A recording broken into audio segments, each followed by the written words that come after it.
What's up? What's up? What's up? Good morning, good morning, good morning, good morning all of us. क्या हाल चाल है जी आप सबके? Yes everyone. Is the audio video all good? जल्दी से बताइए. क्या ऑडियो वीडियो एकदम परफेक्ट आ रही है? Good morning, good morning, good morning मित्रों. How is everyone doing? क्या हाल चाल है आप सबके?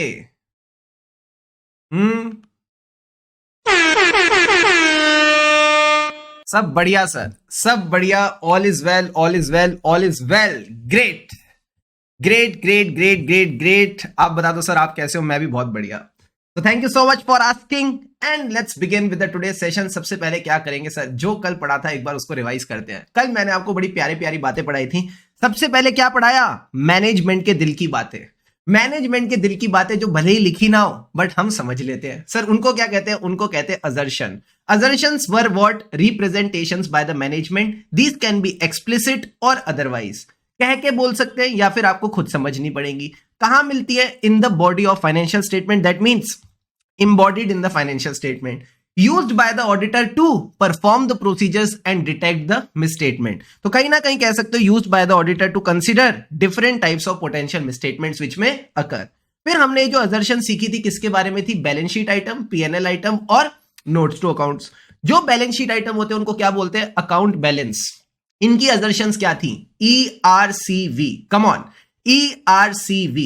Existence, rights and obligation. Asset हमारे राइट है, लाइबिलिटी हमारी obligation. C for completeness, V for valuation and allocation. फिर हमने बात करी थी सर AB तो हो गया, C के बारे में बताओ. C का मतलब था class of transactions and events, यानी पीएनएल वाले आइटम. जो हमारे पीएनएल वाले आइटम है सर उसको क्या बोलते हैं? उसको बोलते हैं क्लास ऑफ ट्रांजैक्शन. इनकी असर्शंस क्या थी? OCACC. OCACC. OCACC का क्या मतलब था? अकरेंस, वो ट्रांजैक्शन एंटिटी के केस में अकर हुई है.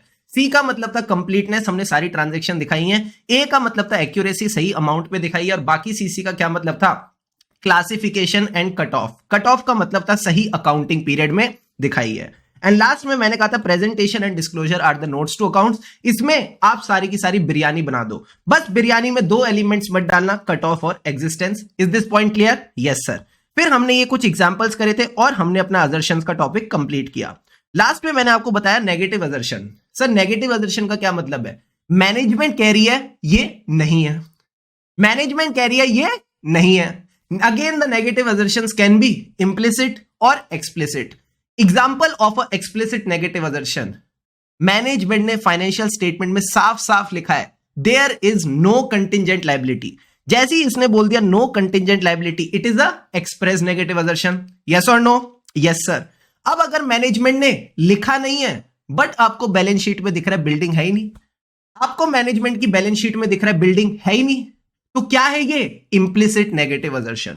क्या यही बातें हमने असर्शंस में डिस्कस की थी? यस और नो? Yes sir. हमने यही बातें असर्शंस में डिस्कस की थी. फिर हम चले किसकी ओर? तेरी ओर, तेरी ओर, तेरी ओर, हाय रब्बा. हम चले चैप्टर 4 की ओर. हम चले चैप्टर 4 की ओर. सर चैप्टर 4 में क्या था? चैप्टर 4 में हमने पढ़ा कॉन्सेप्ट ऑफ ऑडिट रिस्क. ये जो ऑडिट रिस्क है ये किन दो चीजों से बना है? सर ऑडिट रिस्क का सबसे पहले तो मतलब ऑडिट गलत हो जाएगा, यानी आपका ऑडिट ओपिनियन गलत हो जाएगा. सर ऑडिट ओपिनियन गलत कब होगा? जब मटेरियल मिसस्टेटमेंट थी और आपने अनमॉडिफाइड ओपिनियन दे दिया, यानी आपने इनएप्रोप्रिएट ओपिनियन दे दिया when the financial statements were materially मिसस्टेटेड. Yes और नो? Yes sir. ये किन दो चीजों से बना है? Risk of material misstatement and detection risk. सबसे पहले बताओ रिस्क ऑफ मटेरियल मिसस्टेटमेंट का क्या मतलब है?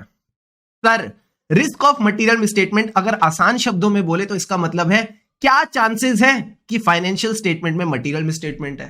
क्या चांसेस है कि फाइनेंशियल स्टेटमेंट में मटेरियल मिसस्टेटमेंट है. Risk that the financial statements are materially misstated prior to the audit. ये दो चीजों से बना है. दो चीजें क्या है? एक तो इनहेरेंट रिस्क है, एक कंट्रोल रिस्क. इनहेरेंट रिस्क का क्या मतलब था? बड़ी ही प्यारी definition, susceptibility. Susceptibility of an assertion. Assertion related to ABCD. ABCD क्या था? Account balance, class of transaction, disclosure. Susceptibility of an assertion about an ABCD to a misstatement. क्या चांसेस है किसी असर्शन में मिसस्टेटमेंट होगी जो कि मटेरियल होगी? मटेरियल इंडिविजुअली और when aggregated with other misstatement before considering the relevant control, before considering the relevant controls. हमारे एग्जाम्पल में इनहेरेंट रिस्क कितनी थी सर? हमारे एग्जाम्पल में इनहेरेंट रिस्क 40% थी। वेरी गुड, ये फिर हमने इसके कुछ एग्जाम्पल्स डिस्कस करे। Very good sir. अब एक बात बताओ, कंट्रोल रिस्क क्या है? कंट्रोल रिस्क है जो कंट्रोल्स आपने लगाए हैं प्रिवेंट, डिटेक्ट और करेक्ट करने के लिए, पीडीसी। जो कंट्रोल्स आपने लगाए हैं प्रिवेंट, डिटेक्ट और करेक्ट करने के लिए, वो प्रिवेंट, डिटेक्ट और करेक्ट नहीं कर पाएंगे। यानी क्या चांसेस है, क्या रिस्क है that a misstatement about an assertion related to ABCD that could be material individually or when aggregated will not be prevented, detected or corrected by the internal controls in a timely manner. Is this point clear? Yes sir. हमारे example में ये क्या थी? हमारे example में control risk क्या थी sir? हमारे एग्जाम्पल में जो कंट्रोल रिस्क थी वो थी, जितना मुझे याद आ रहा है, 25%। कहीं ना कहीं 25% की कंट्रोल रिस्क थी, यानी controls were 75% effective and 25% control risk थी। अब सर एक बात बताओ, अगर कंट्रोल्स एफिशिएंट होंगे तो कंट्रोल रिस्क नीचे जाएगी, अगर कंट्रोल्स एफिशिएंट नहीं होंगे तो कंट्रोल रिस्क बढ़ जाएगी। यानी दोनों के बीच में क्या थी? Inverse relation. दोनों के बीच में ही कहीं ना कहीं इनवर्स रिलेशन रहती है। समझ गए सर? फिर हमने कहा risk of material misstatement 2 level पे होगी। यही सवाल मैंने आपको क्वेश्चन ऑफ द डे में दिया था। पहला लेवल क्या है? Risk is pervasive, risk is related to many assertion, it is at the financial statement level. दूसरा लेवल क्या था? Assertion level. दूसरा था असर्शन लेवल, यानी assertion level means it relates to individual ABCD, individual account balance, individual class of transaction, individual disclosure. Clear है? Clear है sir. हम ये रिस्क क्यों देखते हैं? ताकि हमको पता चल सके हमको कितनी टेस्टिंग करनी है to obtain the audit evidence. फिर हमने डिस्कस करी डिटेक्शन रिस्क। डिटेक्शन रिस्क क्या थी? जो ऑडिटर ऑडिट प्रोसीजर्स करेगा to reduce the audit risk to an acceptable level, sir वो ऑडिट प्रोसीजर्स डिटेक्ट नहीं कर पाएंगे material misstatement. Risk that the procedures performed by auditor to reduce the audit risk to an acceptably low level will not detect a misstatement that could exist, which could be material individually or when aggregated with other misstatements. That is called a detection risk. मजा आ गया? मजा आ गया sir.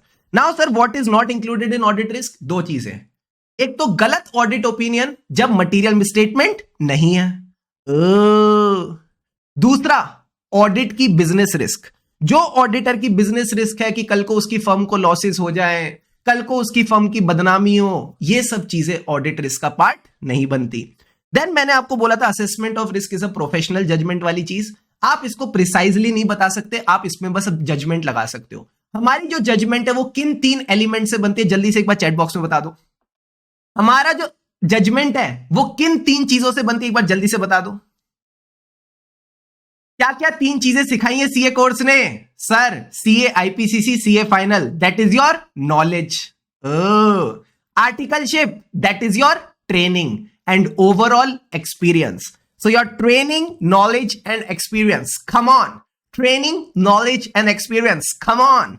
Training, knowledge and experience, ये 3 चीजें हैं जो एक chartered accountant को चार्टर्ड अकाउंटेंट बनाती हैं। Yes yes sir. फिर हमने बात की थी सर किसकी? बीबी वर्चुअल्स की। सर बीबी वर्चुअल्स की क्या बात हुई थी? मैंने कहा मैंने आपको बातों बातों में पूरा परचेज प्रोसेस सिखा दिया, जो शायद आप किसी बिग 4 में जाके सीखते, वो मैंने आपको क्लास में बैठे बैठे बता दिया। एक परचेज प्रोसेस में क्या कंट्रोल्स होते हैं, क्या रिस्क होती है। तो मैंने आपको वॉक थ्रू कराया। सर वॉक थ्रू मतलब आप मेरे साथ साथ चले, आपने पूरा प्रोसेस मेरे साथ देखा और देखा कहां कंट्रोल्स हैं, कहां रिस्क है। तो जो पहला प्रोसीजर आपने किया अंडरस्टैंडिंग वाला, उसको क्या कहते हैं? रैप। रैप का मतलब था risk assessment procedure. Risk assessment procedure में हमने क्या किया? Understanding about the risk, understanding about the control. इसी को कहते हैं ऐसे 315, identifying and assessing the risk of material misstatement. जो मैंने आपको रिस्क दिखाई, ये कौन सी रिस्क थी? Inherent risk. जब मैंने आपको कंट्रोल्स दिखाए तो आपको कहीं ना कहीं क्या मालूम हो गई? Control risk. कि कंट्रोल्स कितने इफेक्टिव होंगे और कंट्रोल रिस्क कितनी होगी, ये आपने कहीं ना कहीं अनुमान लगाया। ये आपने कहीं ना कहीं अपनी प्रोफेशनल जजमेंट में अनुमान लगाया। तो identifying and assessing the risk of material misstatement कैसे? Through understanding the entity and its environment. अब कई बच्चे सोच रहे होंगे हमने ये प्रोसीजर क्यों करे? आपने रिस्क असेसमेंट प्रोसीजर इसलिए करे ताकि आप अपनी टेस्टिंग डिटरमाइन कर सको। एक्चुअल में टेस्ट क्या करना है, तो आपने डिसाइड करने हैं अपने फर्दर ऑडिट प्रोसीजर। सबसे पहले क्या टेस्ट करते हैं सर, टेस्ट ऑफ कंट्रोल। सबसे पहले हम टेस्ट करते हैं टेस्ट ऑफ कंट्रोल, यानी जो एंटिटी का प्रोसेस है। मान लो आप परचेजेस की टेस्टिंग कर रहे हो, तो पहले सीधा परचेजेस के इनवॉइस देखोगे या परचेज का प्रोसेस? पहले परचेज का प्रोसेस। आप देखोगे परचेज के प्रोसेस में प्रॉपर कंट्रोल्स ठीक से काम कर रहे हैं कि नहीं, प्रॉपर कोटेशंस हैं, प्रॉपर परचेज ऑर्डर है जो कि ऑथोराइज्ड है, प्लस गुड्स रिसीट नोट है। क्या ये बेसिक बेसिक बातें समझ आती हैं? हाँ सर। अब मुझे एक बात बताओ, आपने टेस्ट ऑफ कंट्रोल्स किया और आपको पता चला कंट्रोल्स इफेक्टिव हैं, तो मुझे बता दो बस इतनी सी बात, जो आप सब्सटेंटिव प्रोसीजर्स करोगे ये ज्यादा करोगे या कम करोगे? इतना बताना जरा। जब आपके कंट्रोल्स इफेक्टिव हैं तो आप सब्सटेंटिव प्रोसीजर्स ज्यादा करोगे या कम करोगे?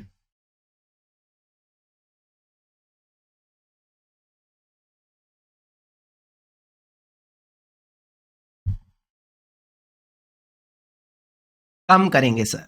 कहीं ना कहीं अगर कंट्रोल्स इफेक्टिव हुए तो कम सब्सटेंटिव प्रोसीजर्स में भी काम चल जाएगा। तो कंट्रोल्स में जब आप प्रोसेस देख रहे हो, सब्सटेंटिव प्रोसीजर में आप वो अमाउंट चेक कर रहे हो कि परचेजेस की जो अमाउंट है वो एक्चुअल में अमाउंट क्या है। तो इसके दो तरीके हैं, एक तो टेस्ट ऑफ डिटेल्स कर सकते हो एंड दूसरा आप एनालिटिकल प्रोसीजर्स कर सकते हो। टेस्ट ऑफ डिटेल्स मतलब D for details, D for documentation. तो जो भी वाउचिंग वेरिफिकेशन होती है, जो भी आपको इनवॉइसिंग वगैरह देखनी होती है, वो सब आप देख सकते हो। एंड एनालिटिकल प्रोसीजर्स में आप रेशियो एनालिसिस वगैरह करते हो। क्या यही बातें हमने कल डिस्कस की थी? यस और नो? Yes sir. तो देखो 12 मिनट लगे, कहीं ना कहीं हमको 12 मिनट लगे और सारे के सारे कॉन्सेप्ट्स हमने आराम से रिवाइज कर लिए। फिर हम गए थे सर चैप्टर पे, और चैप्टर में मैंने आपको ये जो रिस्क असेसमेंट प्रोसीजर था इसी का एक एडवांस्ड वर्जन पढ़ाया था। इसके 4 पॉइंट जल्दी से बता दो सारे बच्चे। सर 4 पॉइंट्स कैसे थे? सर ये कैसे पता चलेगा कि कंट्रोल इफेक्टिव है? नलायक टेस्ट ऑफ कंट्रोल करके। जब आपने टेस्ट कर लिया कंट्रोल ठीक है तो आपको पता चल गया इफेक्टिव है कि नहीं। बिना चेक करे नहीं पता चलता ना। अब इधर आ जाओ सर, अब इधर आ जाओ सर। हमने इसके बाद क्या किया था? हमने देखा रिस्क असेसमेंट प्रोसीजर क्या थे। तो वही 315 का नाम, identifying and assessing the risk of material misstatement. कैसे? Through understanding the entity and its environment including the internal control. अब इसी को खोल दो। पहली लाइन में क्या आएगा? Identifying the risk. दूसरी लाइन में क्या आएगा? Assessing the risk. ये देखना है कि रिस्क परवेसिव है या नहीं। सर रिस्क रिस्क बहुत हो गया, रिस्क है तो कंट्रोल है, रिस्क है तो कंट्रोल है। यानी आपका जो थर्ड पॉइंट होगा, जो रिस्क है इसका मतलब क्या है कि क्या गलत हो सकता है। अनऑथोराइज्ड परचेजेस हो सकती हैं, बिना कोटेशन के परचेजेस हो सकती है। सो जो रिस्क है उसको रिलेट कर दो, क्या गलत हो सकता है, what can go wrong, plus जो कुड गो रॉन्ग उसके लिए हमने कंट्रोल लगाया है। तो this could be related to the relevant control. And last point भूल गए?